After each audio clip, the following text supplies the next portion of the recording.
नमस्कार दोस्तों, स्वागत है आप सभी का हमारे YouTube चैनल पर। आज हम बात करने जा रहे हैं आर्टिकल 370 के बारे में। साथ ही साथ हम बात करेंगे जम्मू एंड कश्मीर के बारे में। जैसा कि आपको पता है कि जम्मू एंड कश्मीर का जो स्पेशल स्टेटस था उसे 2019 में खत्म कर दिया गया है भारत की पार्लियामेंट के द्वारा। इसके बाद बहुत सारे प्रोटेस्टिंग पार्टीज भी वहां पर हमें देखने को मिलती हैं, लेकिन बहुत सारी ऐसी पार्टीज भी हैं जो इस रिवोकेशन, जो आर्टिकल 370 का रिवोकेशन है, इसे सपोर्ट करती हैं। इसके बाद इन सब चीजों से लेकर पिटीशन डाली जाती है सुप्रीम कोर्ट के अंदर और सुप्रीम कोर्ट का फैसला आता है कल।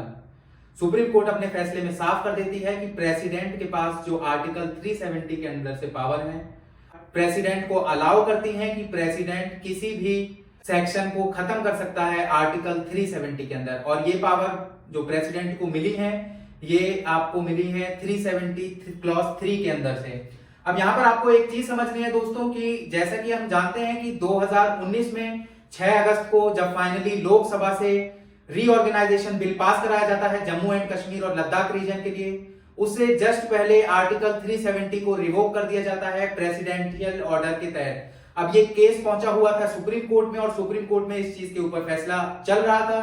सुप्रीम कोर्ट ने 2019 से इस केस को सबमिट किया था और उसके बाद से अभी तक यहां पर केस चला है। सबसे पहले नॉर्मल बेंचेस इस केस को सुन रही थी, उसके बाद सुप्रीम कोर्ट इसे कॉन्स्टिट्यूशनल बेंच के अंदर इसे सुनती है और फाइनली कल सुप्रीम कोर्ट की कॉन्स्टिट्यूशनल बेंच का एक बहुत ऐतिहासिक फैसला निकल कर आया है, जिसमें आर्टिकल 370 को जो हटाया गया है प्रेसिडेंशियल ऑर्डर के द्वारा, उसे मान लिया गया है सुप्रीम कोर्ट द्वारा कि ये वैध है और ये इलीगल नहीं था।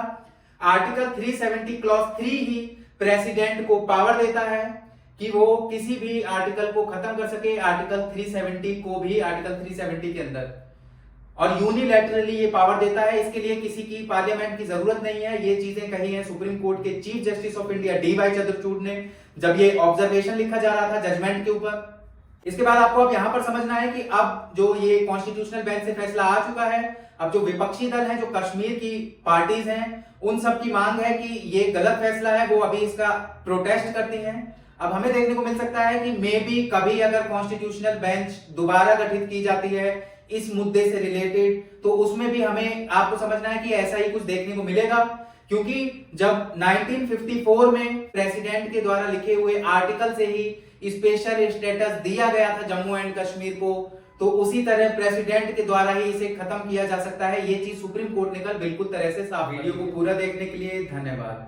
आपका दिन शुभ हो।